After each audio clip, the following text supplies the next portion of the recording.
I have a dream that one day this nation will rise up and live out the true meaning of its creed. I don't ambition power, glory, nor fear, only to serve my country. And right into the side of the Twin Tower, exploding through the other side. Ich bin ein Berliner. Premier Khrushchev has sent a message to President Kennedy today.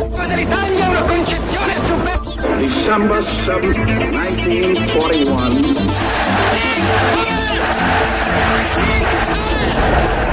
The New World Order.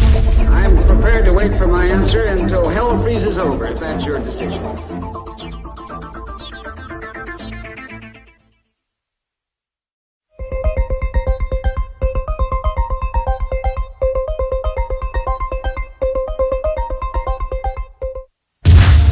Over the years, even the most naive American has had a suspicion that there must be a reason why, most of the time, our government helps our enemies and betrays our friends.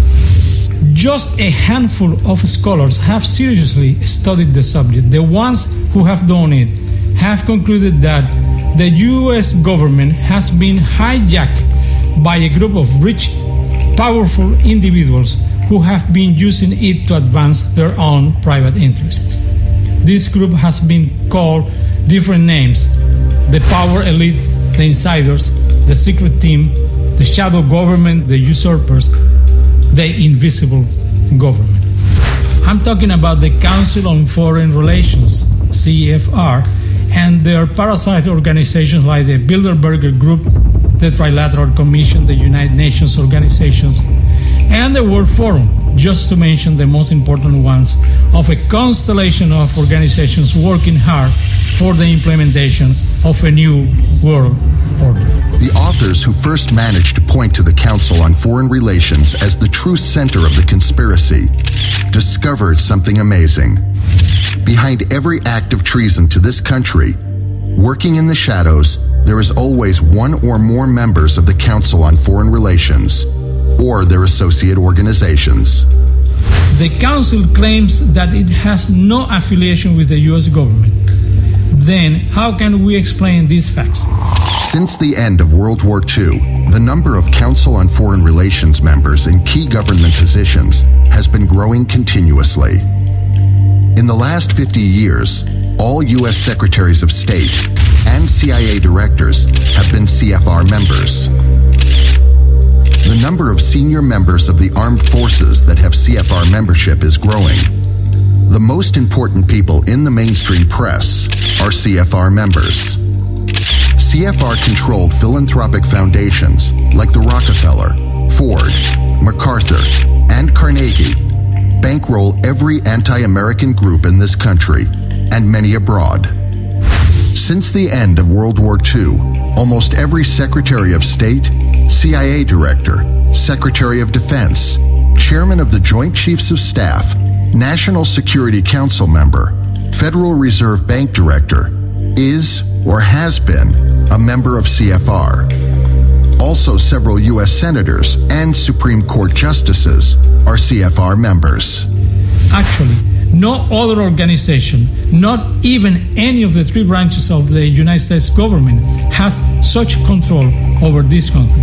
Therefore, yes, no doubt about it, there is an invisible government, a high cabal, a power elite, a secret team, a group of conspirators, infiltrators, usurpers, insiders, or whatever name you choose, who has penetrated the three branches of the United States government and now has almost total control over it.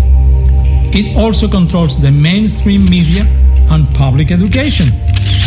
Unfortunately, this group is currently in the process of also taking control of the governments of most Latin American nations. And this group of conspirators reside at the Harold Pratt House in Manhattan, headquarters of the Council on Foreign Relations.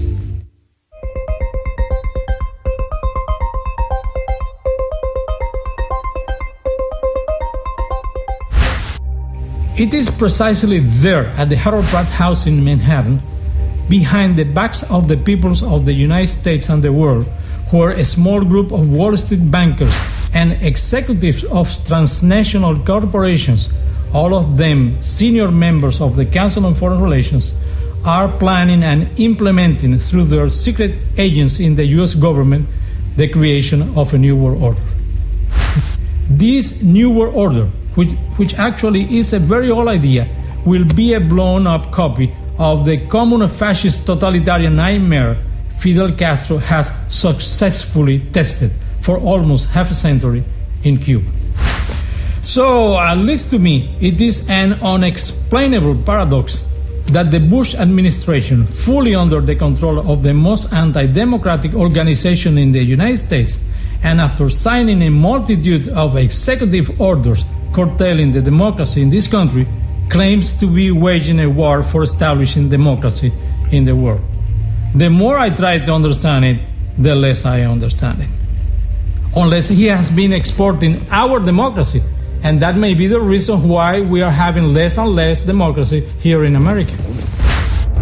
It should become evident for anybody with eyes to see that the United States, under the control of the conspirators, is rapidly turning into a totalitarian society.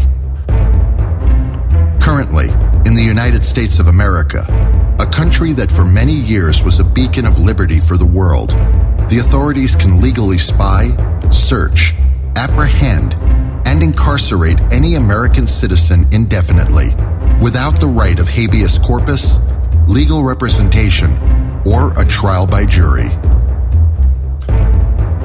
Also, as in a totalitarian country, elections in the United States are always rigged, including the most recent one in 2006, which gave control of the Congress to the Democratic Party.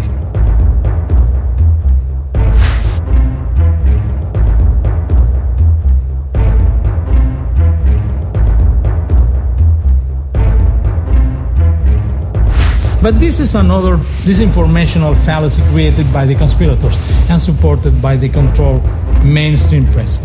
Actually, the two parties are the two sides of the same coin, which I call the Republican Party. This is the true Communist Party of the United States of America.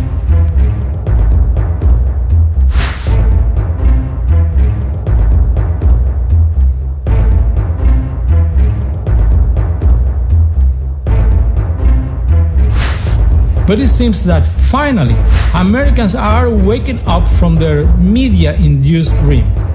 A growing percentage of the American people, both true conservatives and true liberals, among them several relatives of the victims of the destruction of the World Trade Center, are convinced that the 9/11 events were a self-inflicted provocation, similar to the burning of the Reichstag by the Nazis, carried out by our secret government in complicit with the Republican Party and the media, as a pretext for the implementation of a totalitarian dictatorship in this country.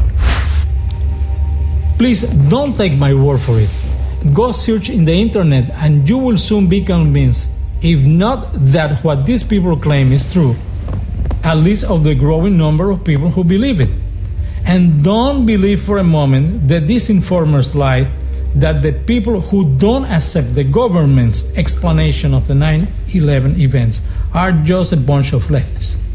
Actually, the strongest criticism of the President Bush conspiracy theory explaining the 9/11 events is not coming from liberals or leftists, but from true conservatives.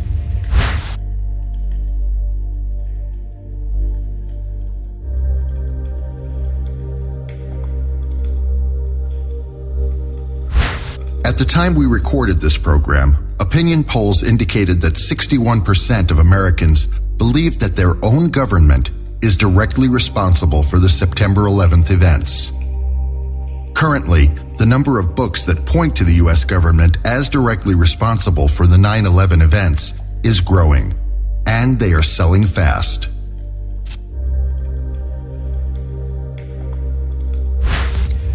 Unfortunately, most of the authors of these books blame the Bush administration for this tragedy, instead of the conspirators who control the government behind the scenes. But the 9/11 events are not the only ones that claim for an answer. For example, how is it possible that the CIA, which has shown a great ability in assassinating leaders all around the world, proved to be so inept in its alleged attempts at assassinating Fidel Castro? Why did the CIA and the FBI persecute, harass, and jail anti-Castro Cubans who were planning to kill Castro? Why did the CIA fuse all anti-Castro organizations in the United States into one and then destroy it after the debacle at the Bay of Pigs? Why in the months previous to the invasion did the CIA stop sending arms and supplies to the anti-Castro guerrillas in the Escambray Mountains?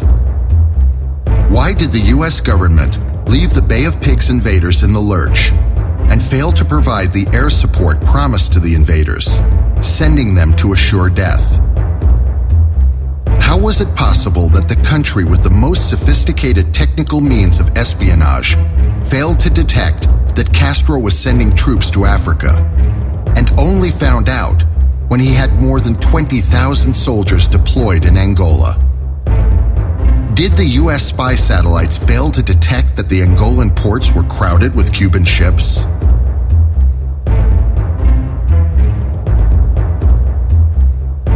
Why did Castro's troops protect the Shell refineries in Cabinda? And why did Shell pay Castro in dollars for this service? How can one explain that after almost 50 years of Castro's allegedly anti-American activity in Latin America, far from damaging the interest of American transnational corporations and Wall Street bankers, he has benefited them?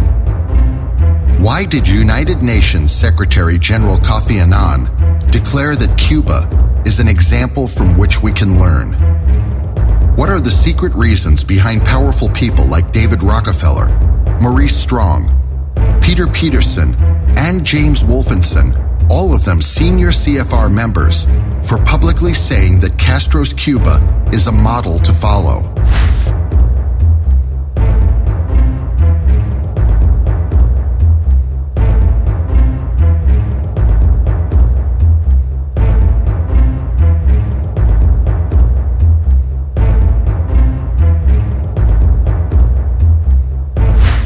How can we explain the love between the most reactionary institution in the Western Hemisphere and the alleged most revolutionary leader of the continent? Why was Castro the main force behind the destruction of the traditional pro-Soviet communist parties in Latin America? Why did he make such a great effort in destabilizing and overthrowing democratically elected leaders all around the world? How can one explain the fact that because of the fly of capital from Latin America, for fear of Castro-backed guerrilla activities, the American military-industrial complex and Wall Street bankers engrossed their fortunes? Castro paints himself as an enemy of economic liberalism and globalization. How can we explain, then, his close friendship with Mexican ex-president Carlos Salinas de Gortari, whom senior CFR executives consider the highest promoter of economic liberalism and globalization in Mexico? Why Castro left Guevara in the lurch in Bolivia and thus allowed the CIA to eliminate him? Why Castro first destabilized the Allende government in Chile and later contributed to its overthrowing? If recently surfaced information is true, Allende did not commit suicide. His Cuban security chief, General Patricio de la Guardia, killed him, following direct orders from Castro. Why, based on false information, President George W. Bush sent American troops to the other side of the planet to overthrow a dictator that was no threat to the U.S., but did not send them to overthrow a tyrant 90 miles from America's shores, notwithstanding the fact that this tyrant has threatened and committed terrorist acts against this country, and there is evidence that he has bacteriological weapons of mass destruction. The largest stockholders and true owners of Exxon, originally Standard Oil Company, are the Rockefellers. In Venezuela, Exxon does business through a subsidiary, the Creole Petroleum Company.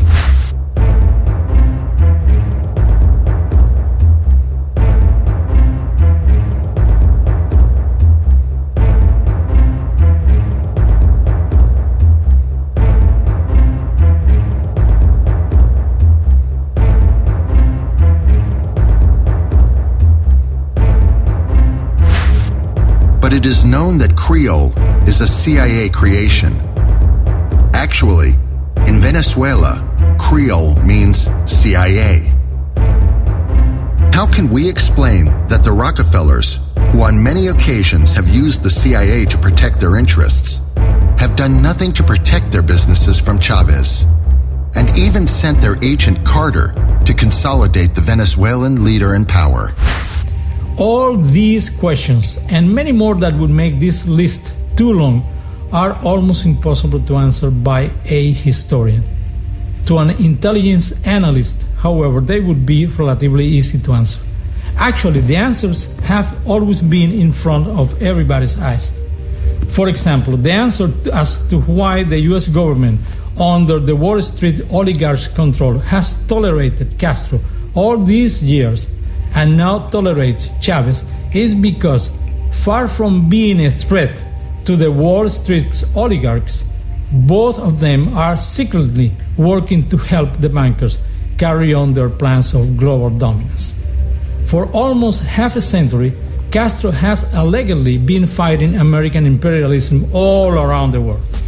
But American imperialism is actually the direct result of the illegal activities of the Wall Street bankers and multinational oil corporations that have infiltrated and taken control of the US government.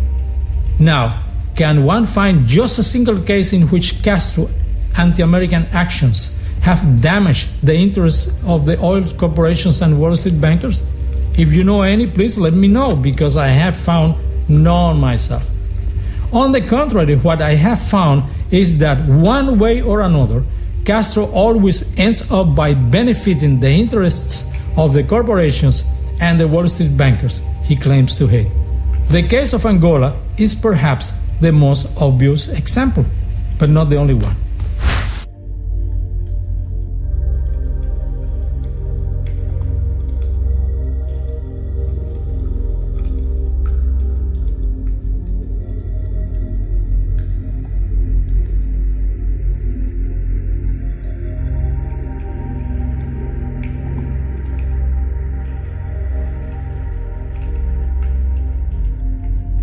In the same fashion, and despite its anti-Castro rhetoric, the US government, both under Republican and Democrat administrations, always ends up helping Castro. The US embargo on Cuba is perhaps the most obvious example. Far from damaging Castro, the totally ineffective embargo has given Castro the best excuse to justify his systematic destruction of the Cuban economy, its culture, and its people.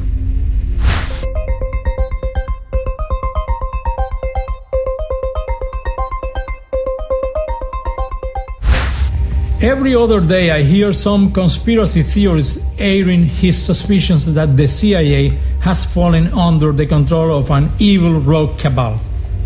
But unlike most conspiracy theories about September 11th, this one is totally false. There is no rogue faction controlling the CIA. Actually, the whole CIA is a rogue organization that has never had anything to do with the government of this country and has never worked for the people who foot the bill, the American taxpayers.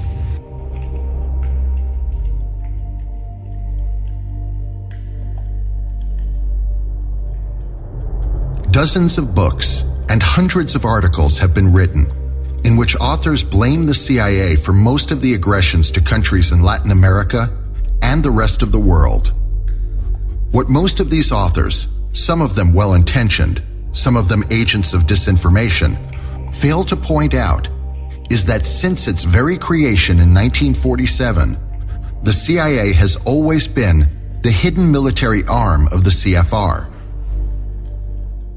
Though the Council on Foreign Relations describes itself as a nonpartisan organization, whose only goal is to promote international exchanges to reach a better understanding among countries, the reality is quite different. The CFR is actually an intelligence and espionage agency, like the KGB, the CIA, the Mossad, and the MI6, and operates like them. As it happens with most intelligence agencies, it is not a secret where the CFR headquarters is, nor who its senior executives are. But not many people really know what its secret activities are. Like all intelligence agencies, the CFR has listed members and secret ones. Like all intelligence agencies, the CFR has a branch specialized in psychological warfare, subversion, insurgency, and paramilitary operations, functions that until very recently have been carried out by one of its branches, the CIA. Like all intelligence agencies, the main job of some CFR members is to recruit spies and agents of influence as a way to infiltrate other organizations that want to control in the US and abroad. Like all intelligence agencies, the CFR is always looking for ambitious and intelligent, but morally and ethically challenged young people to recruit. Once the CFR talent spotter finds a viable candidate, a recruiter is assigned to his case. If the background investigation is positive, and it is decided to proceed with the recruitment, the first step is usually granting him a Rhodes Scholarship. Successfully passing this first step, they are then offered a grant to study at the London School of Economics. This was, for example, the case of Bill Clinton.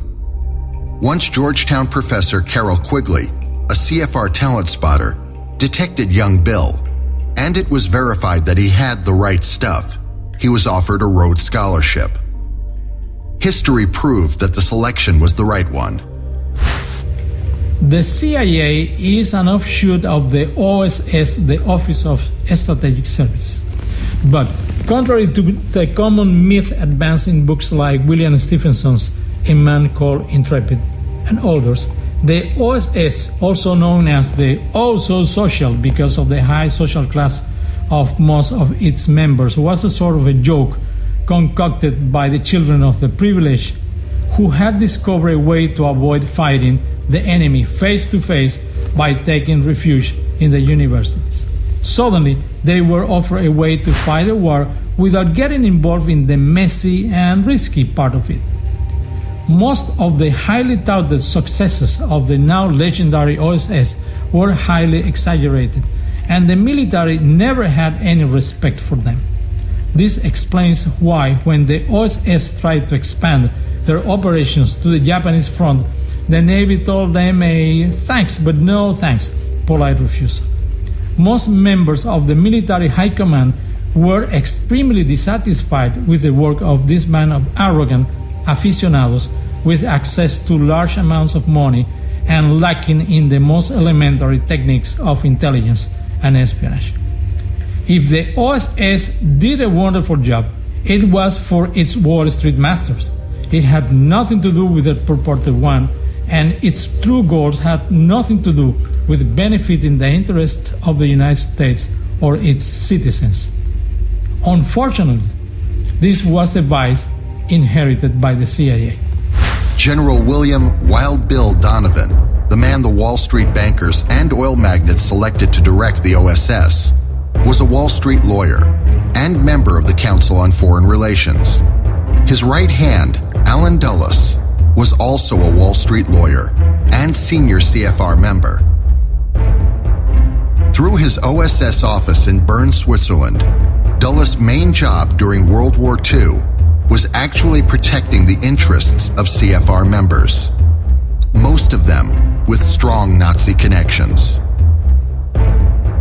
Sullivan and Cromwell, the law firm for which Dulles had worked, had strong business ties with the IG Farben, the chemical firm producer of the Zyklon B, the lethal gas used to kill the Jews. the end of the war, when the defeat of the Nazis was unavoidable, Dulles helped many high-ranking Nazis escape to South America, mostly to Argentina. He was instrumental in the recruitment and eventual escape of General Gehlen, a senior Nazi intelligence officer who later joined the CIA together with a large group of his collaborators. Historically, the U.S. had never had a permanent central intelligence agency. The functions of intelligence and espionage were carried out by the State Department, the different branches of the armed forces, particularly the Navy and the FBI. After the end of the war, President Truman, not a CFR member, caved into pressures from FBI Director G. Edgar Hoover, also not a CFR member, and disbanded the OSS. But Allen Dulles, following Nelson and David Rockefeller's orders, secretly created a private intelligence agency, which eventually became the CIA. This intelligence agency operated from a secret office at the Harold Pratt House, headquarters of the CFR. Well, in honor to truth, it is likely that Truman actually acted under pressure from J. Edgar Hoover, the FBI director, not totally acting out of patriotism, but just defending his turf, hated the OSS and fervently opposed its reincarnation in the form of a central intelligence agency. And everybody, including the president, feared Hoover and his secret files. As head of the FBI, Hoover knew where all the skeletons were kept, sometimes literally, and kept a detailed record of it. But Hoover, who had his own skeletons in the closet, finally caved in, and Truman created the CIA in 1947. The true origins of the CIA began with the Lovett Committee, chaired by Robert Lovett, a Skull and Bones member closely linked to the CFR. The Lovett Committee was created in October 1945 by Secretary of War Robert Patterson. The function of this committee was to advise the government on the post-World War II organization of the U.S. intelligence activities. Lovett's recommendations allowed the CFR conspirators to create a government organization which actually would be a renegade organization. Hiding under a cover of national security, this renegade organization, which eventually became the CIA, would work secretly to advance the conspirators' hidden goals. The overt purpose of the creation of the CIA was to provide a central organization to coordinate the efforts of the different intelligence services of the U.S. government. But it seems that since its very creation, the CIA's covert purpose was to protect the personal interests of Wall Street bankers and oil magnates. After the end of World War II, Allen Dulles had served as a government consultant. In 1948, after the CIA's failure to forecast the Bogotazo riots of April 9th, Dulles was appointed to chair a three-man commission responsible for assessing the U.S. intelligence system. Particularly, the reasons why the CIA had failed to warn the U.S. government about the Bogotazo riots. The Dulles report was highly critical of Admiral Hillenkotter, the first CIA director. In 1951, Allen Dulles was appointed CIA Deputy Director, and 2 years later, in 1953, he was appointed CIA Director by President Dwight D. Eisenhower. The very same year he was appointed CIA Director, Dulles used the CIA to overthrow Iranian nationalist leader Mohammad Mossadegh. The CIA mounted its first major covert operation to overthrow a foreign government. The target was the Prime Minister of Iran, Mohammad Mossadegh. He held power legitimately through his country's parliamentary process, and he was popular. Washington had once looked to him as the man to prevent a communist takeover. The Iranian operation was so successful that they repeated it a year later.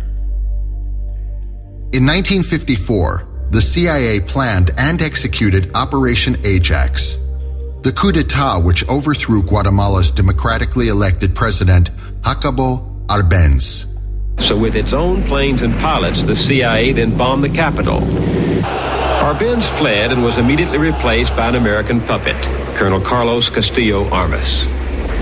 A few months after being elected, Arbenz made a big mistake.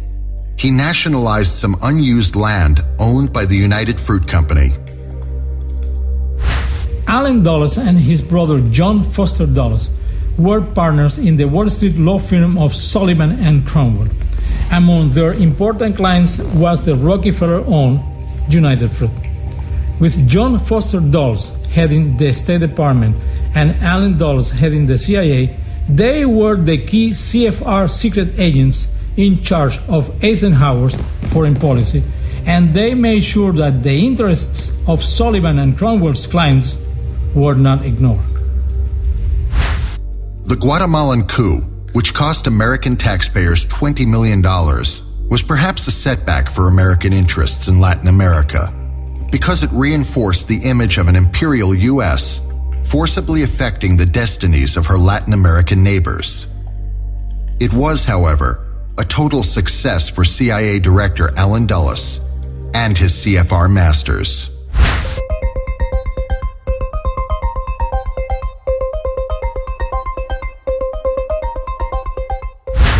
Initially, the Central Intelligence Agency was structurally divided into 4 different directorates: intelligence, support, administration, and plans. Each one headed by a deputy director. Eventually, the Directorate of Administration disappeared, and the Directorate of Science and Technology was created. The head of the Directorate of Plans, initially named Office of Policy Coordination, was Frank Wisner, a Wall Street lawyer and CFR member.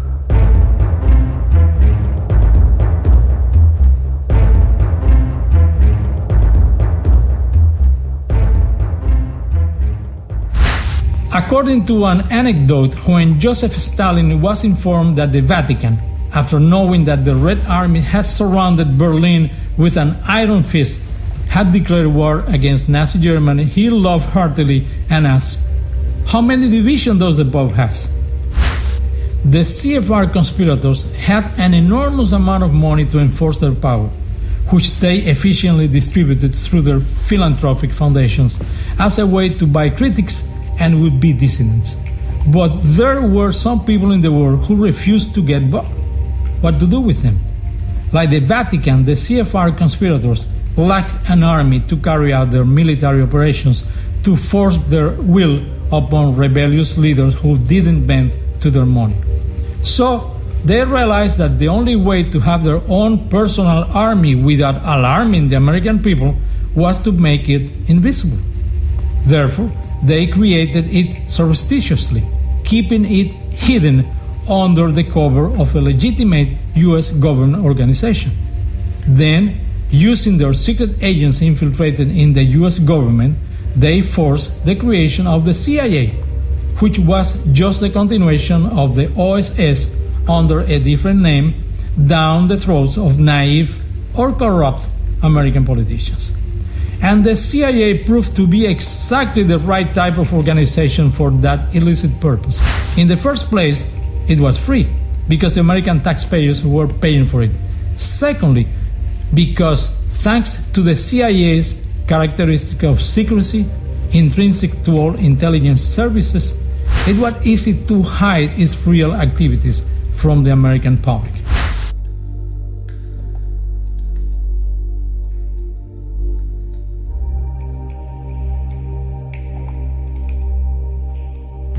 This perhaps explains something difficult to understand about the CIA.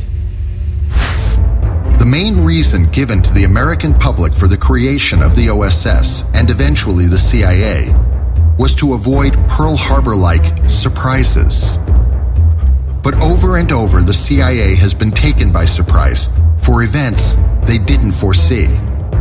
The Bogotá riots in 1948, the Soviets launching the Sputnik in 1957, Castro's power grabbing in Cuba in 1959, the Bay of Pigs debacle in 1961, the Soviet missiles in Cuba in 1962, Castro's invasion of Angola in 1975, the fall of the Shah of Iran in 1979, the demise of the Berlin Wall in 1989, the collapse of the Soviet Union in 1990, India's testing of a nuclear bomb in 1998, and the events of September 11, 2001, are just a few cases where the CIA was apparently caught asleep at the wheel.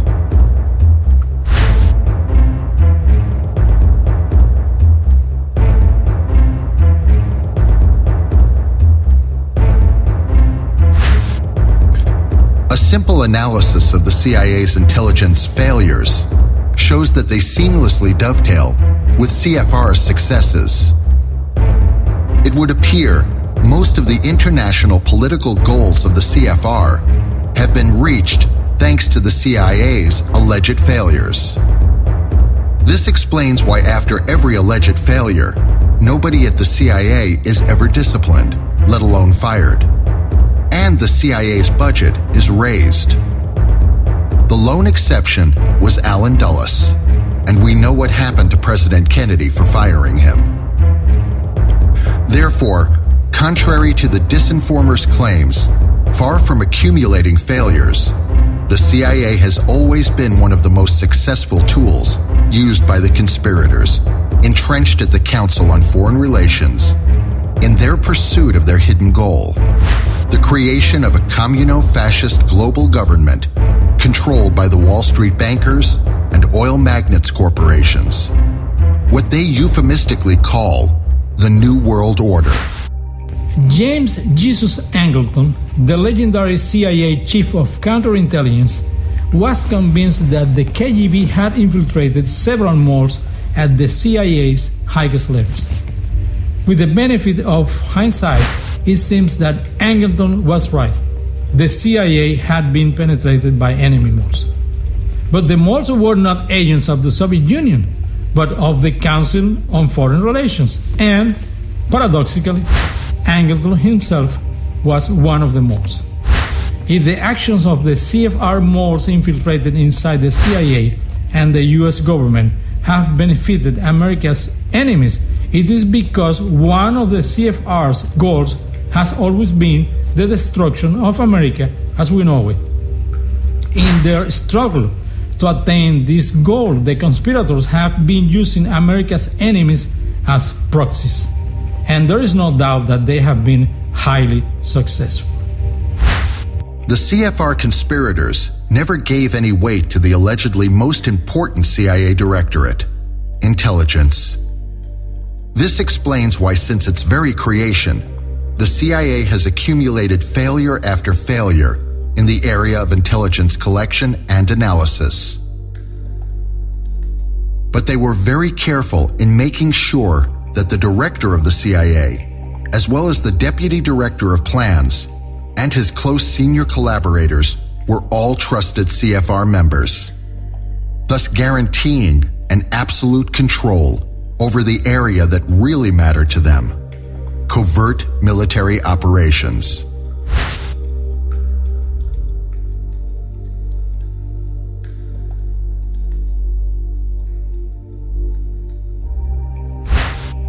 Actually, the other directorates were just a convenient cover to hide from the American public and the rest of the CIA's employees the true activities of the CIA on behalf of its CFR creators and masters.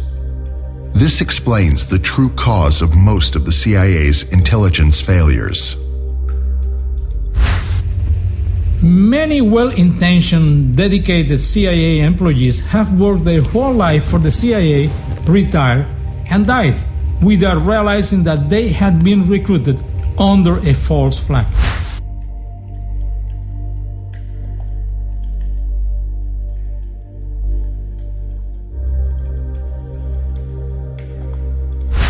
So in their pledge of allegiance, they have sworn to defend their country against its enemies, foreign and domestic.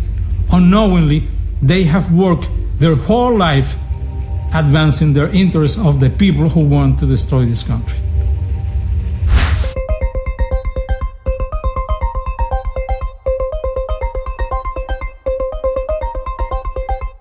Most likely, it was here, at the Harold Pratt House, headquarters of the Council on Foreign Relations, where the initial plans for the CIA's first large-scale psychological warfare operation, now known as the Bogotazo, were laid down.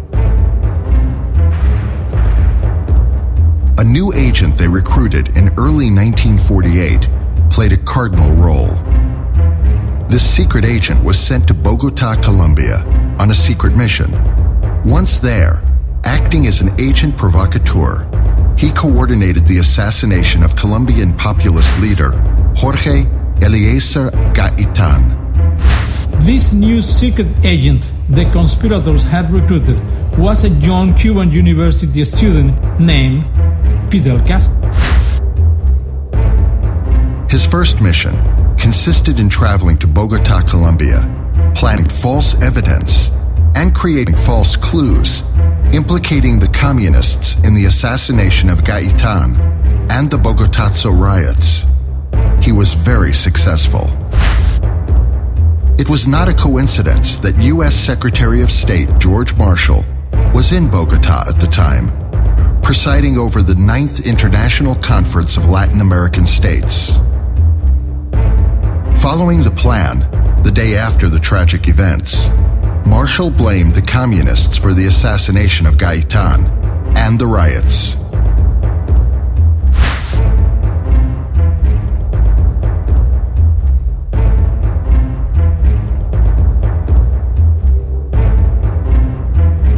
The Bogotazo PSYOP marked the beginning of the Cold War in the Western Hemisphere. It was effectively used by the CFR conspirators to plant the fear of communism in the minds of the American and Latin American people. The fear of communism became an excellent cover for the CFR conspirators to hide their true activities of exploitation and control.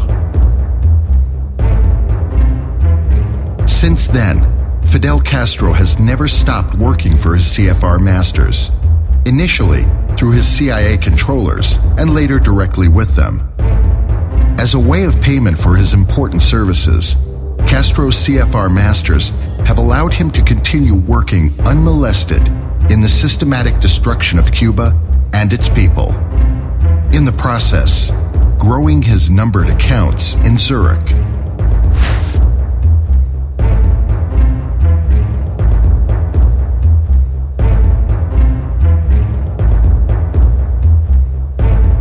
One of the areas in which Castro had proved his worth had been his mastery in attracting fools, like Che Guevara, the Ortega brothers, Hugo Chavez, and more recently some Muslim leaders, and recruiting them under a false flag to fight Yankee imperialism.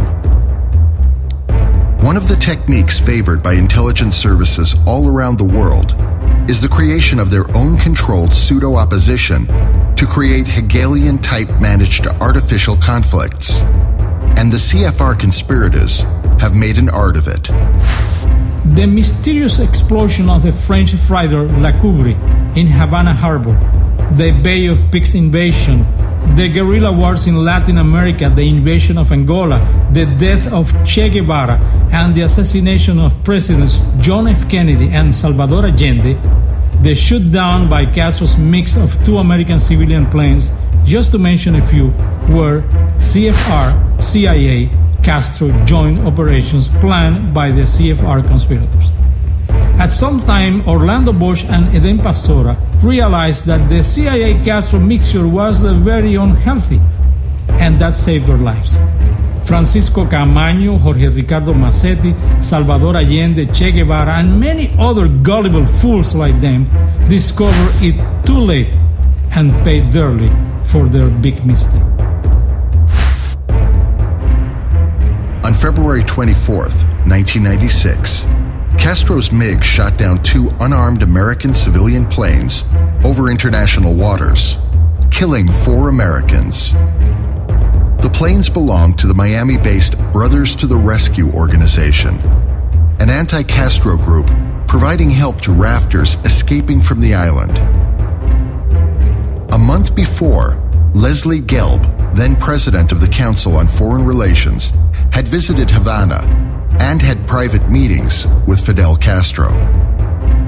Was this another CFR-CIA Castro joint operation? Some people have speculated that Gelb gave Castro the green light for shooting down the Brothers to the Rescue planes. Moreover, it seems that the terrorist act that destroyed a Cuban airliner in 1973, killing all passengers, including the Cuban Olympic fencing team, was also a CIA-Castro joint operation of self-provocation. The main clue for this suspicion is that Beatriz Marquez, a Cuban singer in vogue at the time, was visiting Venezuela on a tour and was scheduled to fly back to Havana that night. But a few hours before, somebody important ordered her not to take that flight. At the time, Marquez was married to a senior officer in Castro's security detail, and that saved her life. The poor boys of the fencing team unknowingly played an important job. They provided Castro with martyrs for his revolution. In the same fashion, and despite the dense curtain of disinformation created by CFR secret agents, there are abundant clues pointing to the possibility that the assassination of President Kennedy had been also a CFR-CIA Castro joint operation.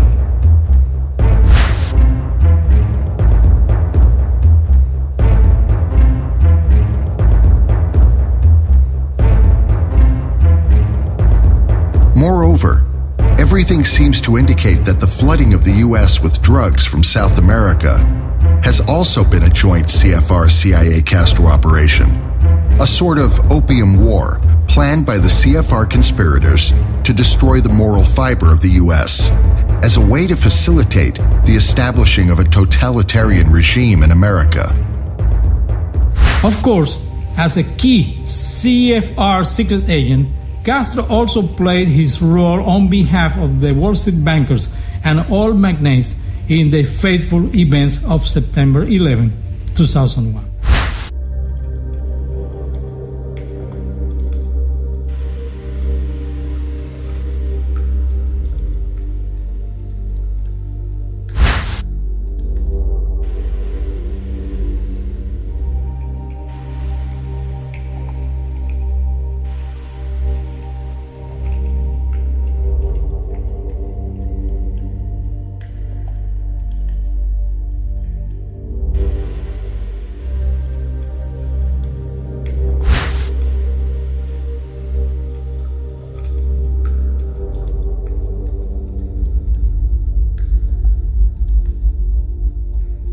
Currently, with the support of sub-agent Hugo Chavez, Castro is carrying out an important Hegelian-type psychological warfare operation against the people of Latin America on behalf of his CFR masters. The goal of this operation, similar to the Bogotazo but on a continental scale, is to scare the hell out of the ruling classes in Latin America with the fear of Castro-Chavism. A large portion of the nationalist Latin American ruling class fear the growing economic penetration and political influence of Wall Street and American transnationals in their countries, and were reluctant to accept the new free trade agreements with the U.S. But the CFR conspirators used the fear of Castro-Chavism as a strong factor to force them into accepting first the Central American Free Trade Agreement and later the Free Trade Area of the Americas as the lesser of two evils. The conspirators were right. The Castro-Chavez psyop is bringing the expected results. The Central America Free Trade Agreement, CAFTA, and the Free Trade Area of the Americas, FTAA, are just previous steps toward the creation of the American Union, which would extend from Alaska to Patagonia. The American Union, under the total control of the Wall Street bankers and oil magnates through their international financial organizations, and if necessary with the help of U.S. Special Forces, will bring the destruction of the economies of the Latin America countries, the extinction of the middle classes, the enrichment of a few, and the impoverishing of workers and farmers. Exactly as Castro has done in the Cuba the CFR executives admire so much. Playing a key role in this process is the International Monetary Fund, IMF, an institution created and controlled by Wall Street bankers. In an article he titled Neo-Bolsheviks of the IMF, Russian economist Georgy Arbatov made the best description of what the IMF really is. According to Arbatov, IMF officials are neo-Bolsheviks who love expropriating other people's money, imposing undemocratic and alien rules of economic and political conduct, and stifling economic freedom. Arbatov is right on the mark. The IMF has been the main cause of the economic disaster of all countries who have fallen under its economic control. No wonder the economic measures imposed by the IMF have been dubbed shock treatment. Like in the psychiatric treatment of the same name, patients are not killed during the treatment, but suffer its terrible consequences the rest of their lives.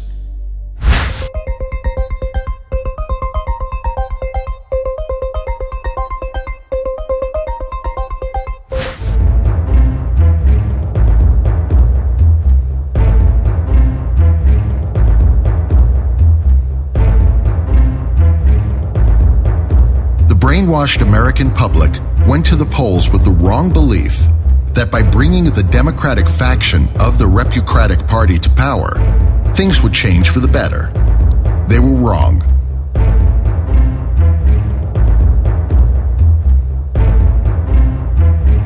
Once more, Americans have been shortchanged.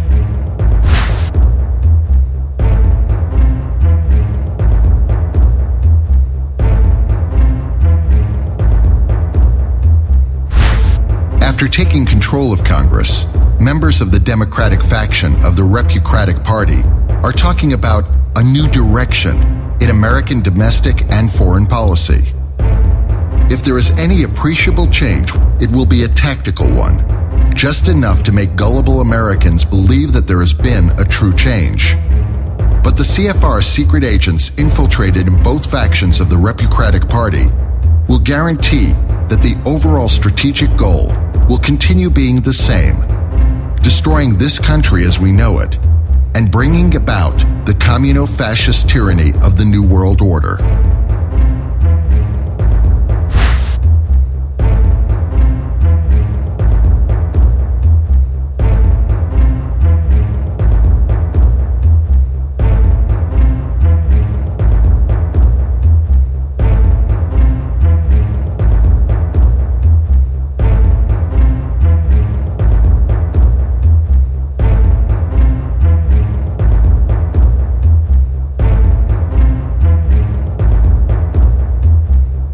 You can bet that in the coming presidential election in 2008, the Republican candidate elected will be a member of the Council on Foreign Relations.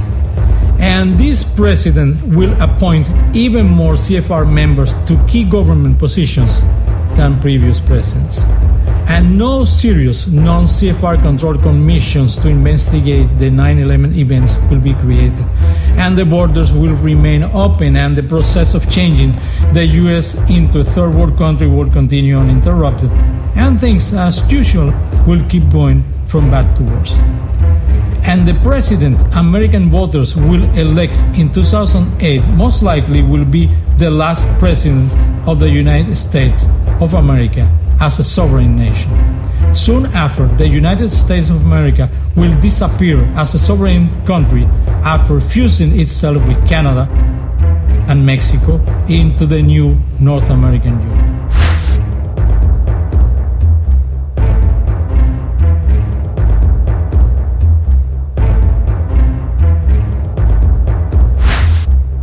For almost a century, these people have been waging a quite non-declared war of attrition against the American people, and it seems that they are now ready for the final decisive battle.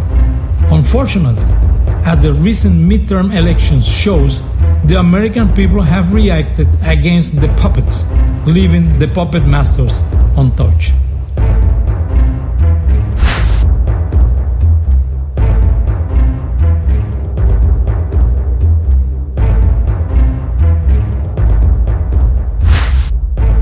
The very word secrecy is repugnant in a free and open society, and we are, as a people, inherently and historically opposed to secret societies, to secret oaths, and to secret proceedings. We decided long ago that the dangers of excessive and unwarranted concealment of pertinent facts far outweighed the dangers which are cited to justify it. Even today, there is little value in opposing the threat of a closed society by imitating its arbitrary restrictions. Even today, there is little value in ensuring the survival of our nation if our traditions do not survive with it. And there is very grave danger that an announced need for increased security will be seized upon by those anxious to expand its meaning to the very limits of official censorship and concealment. That I do not intend to permit to the extent that it's in my control.